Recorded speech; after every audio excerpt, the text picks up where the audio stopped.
The husband thinks he is very smart. The wife, on the other hand, thinks she is super smart. And let me also tell you the interesting thing. The husband is a CEO of an organization, a very thriving organization. The wife, on the other hand, is a respected executive in town. So two of them believe that they are super smart people. So the husband doesn't want to listen to the wife doesn't want to listen to the husband because they think they are smart. So this, I know it all, will end up destroying their marital homes. The husband is not listening to the wife to even take correction. The wife is also doing the same thing. Even when it is obvious that they are wrong, they would not acknowledge their mistakes. Do you know why they don't want to acknowledge their mistakes? Do you know why a lot of people don't want to acknowledge their mistakes even when it is obvious that they have done what is wrong? They don't want to do that because they don't want to appear as unsmart. They want to appear smart all the time, 365 days a year, 7 days a week. They want to appear smart, but that is not the way to run a marital home. And this is why smartness will fail you in your marriage.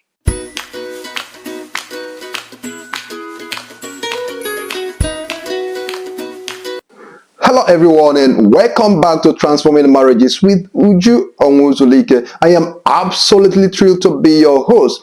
Thank you for tuning in, and I want to let you know at the end of this video you will be able to learn one or two things that will help you to build a stronger and a happier marriage, all to the glory of God. So what will I be talking about in this video? What I'll be talking about in this video is what I titled Being Just Smart Won't Save Your Marriage. Yes, you heard me right. Being just smart won't save your marriage. It can't cut it anymore. Do you know that one of the enemies of today's marriage that has destroyed a lot of marital homes today is smartness? Yes, you heard me right.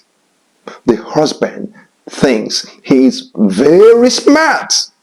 The wife, on the other hand, thinks she is super smart.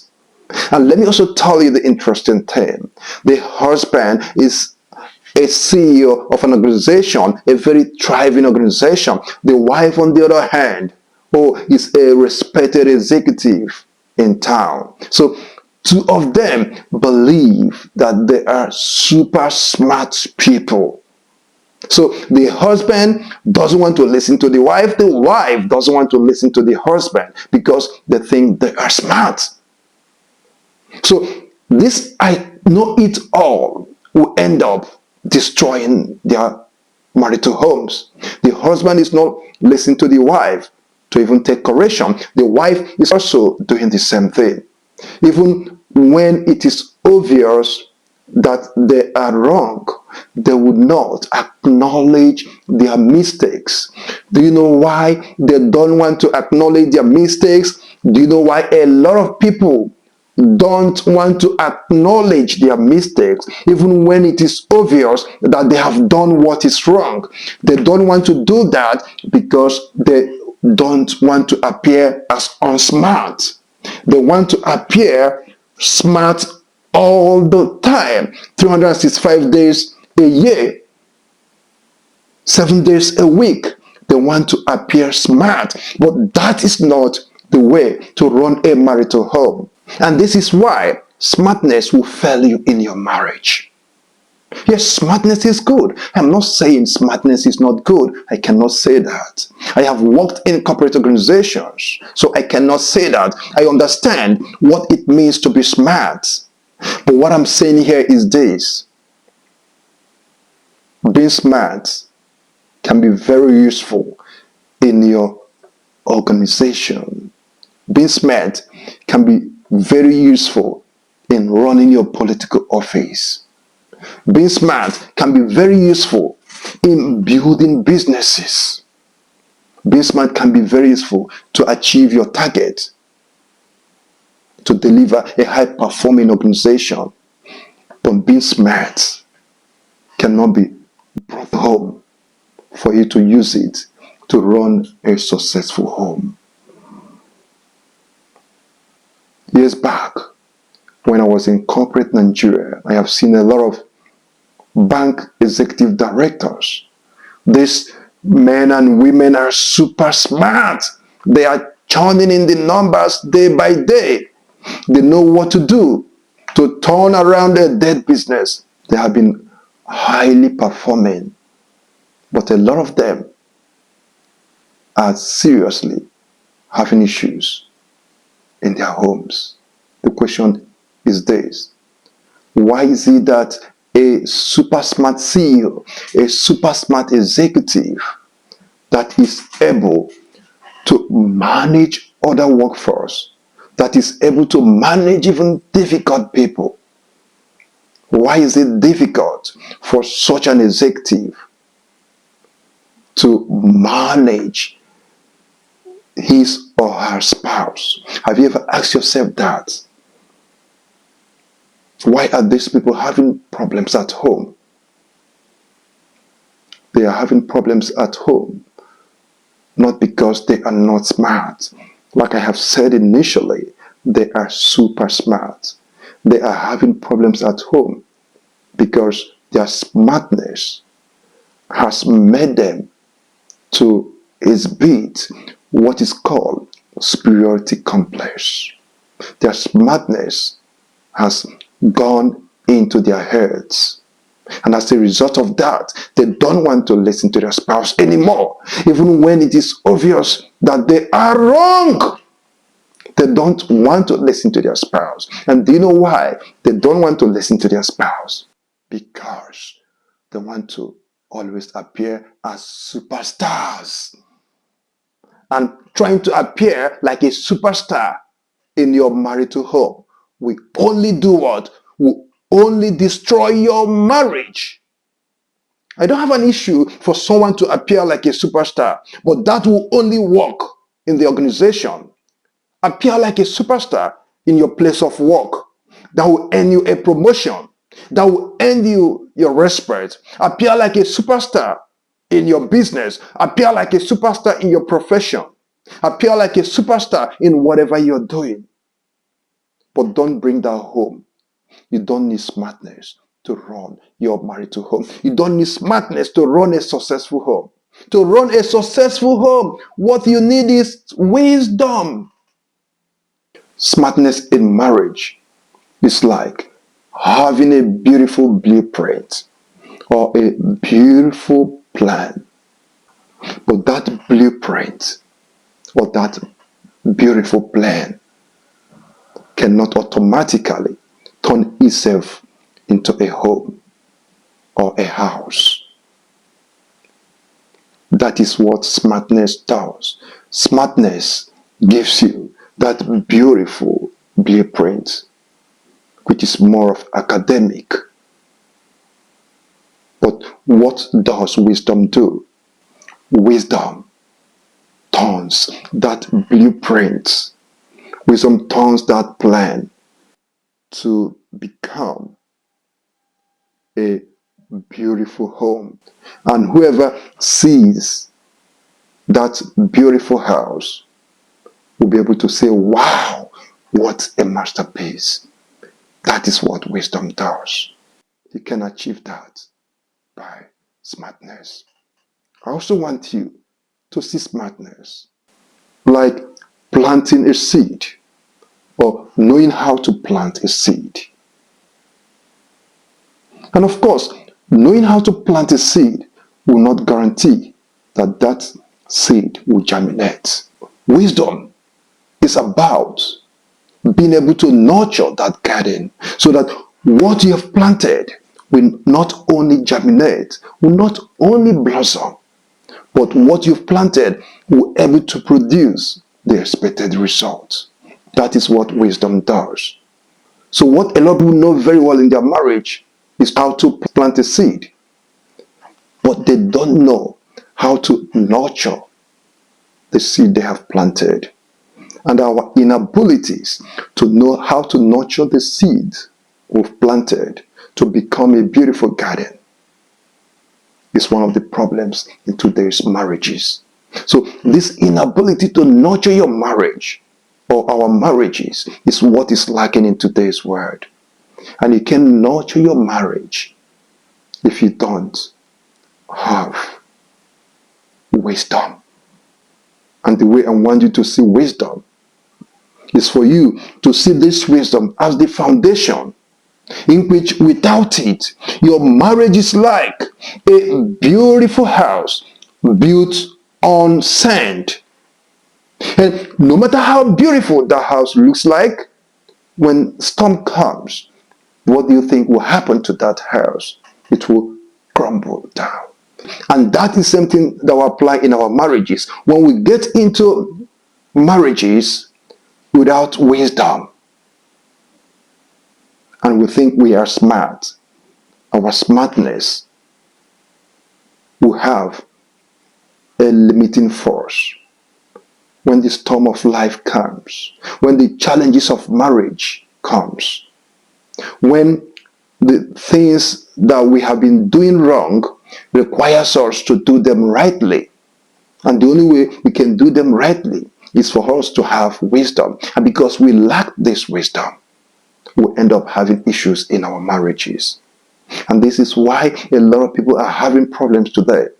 When you see the problems they are having, sometimes you say to yourself, this would have been solved if they have wisdom. But because they don't have wisdom, what they have is smartness.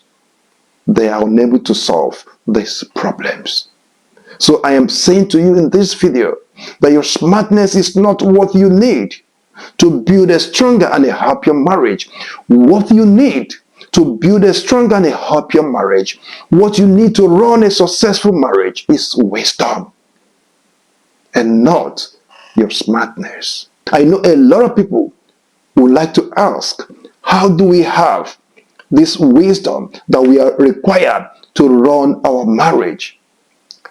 Let me surprise you. I don't know what to tell you. I don't know what to say to you for you to have this wisdom. But there is something I want to do for you. I want to introduce you to the man who ever lived as the wisest being. And this man was literally asked, what can we do to have wisdom? And that man was Solomon. Solomon was the wisest man that ever lived. He was asked the same question, how can we have wisdom? And I think he is the right man to answer this question. And what did he say when he was asked? What he said was contained in Proverbs chapter 9 verse 10. Solomon said, the fear of the Lord is the beginning of wisdom. And when he said it, it was as if the people that asked him were not satisfied. He had to literally invite his dad, David, to also tell them what they can do to have this wisdom I'm talking about. So when David arrived, he also told them how they can have this wisdom that I'm talking about. And what he said was contained in Psalm 111 verse 10.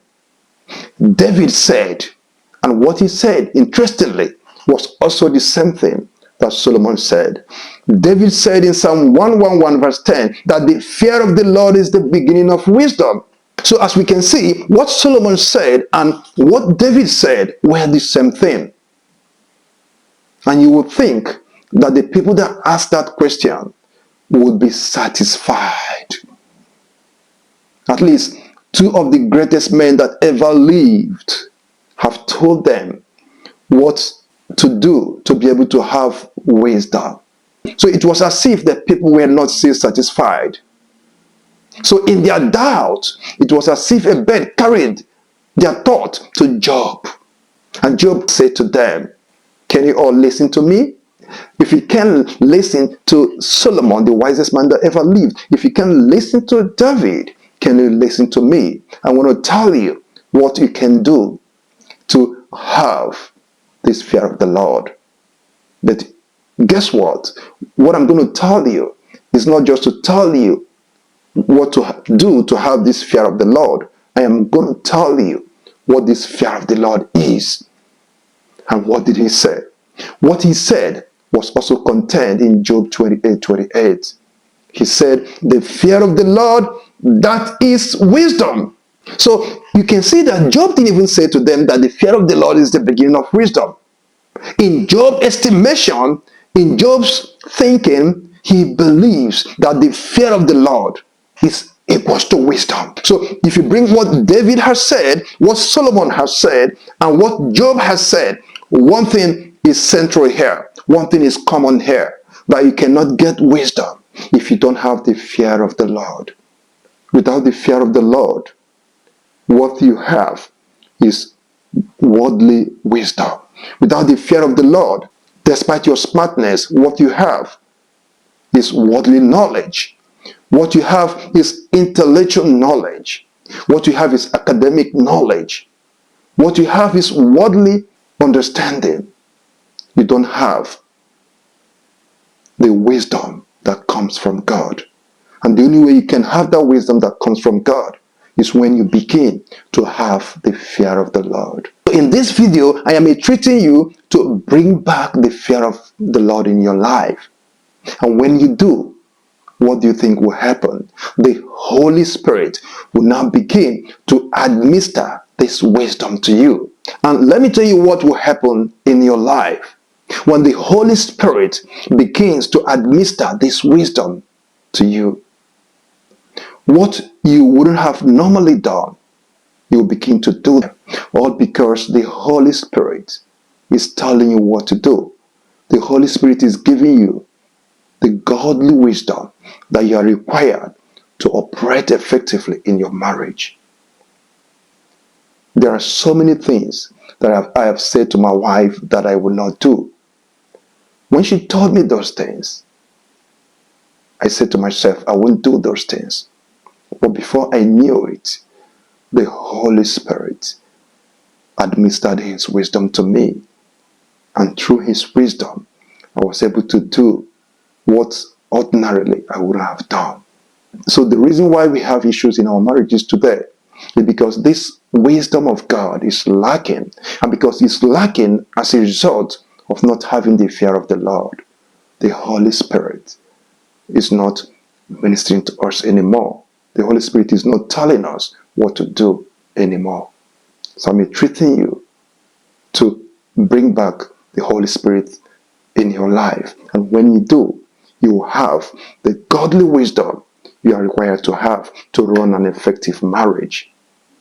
Till I see you next, keep supporting your spouses to be the best version of themselves and not the other way around. Enjoy the journey of your marriage.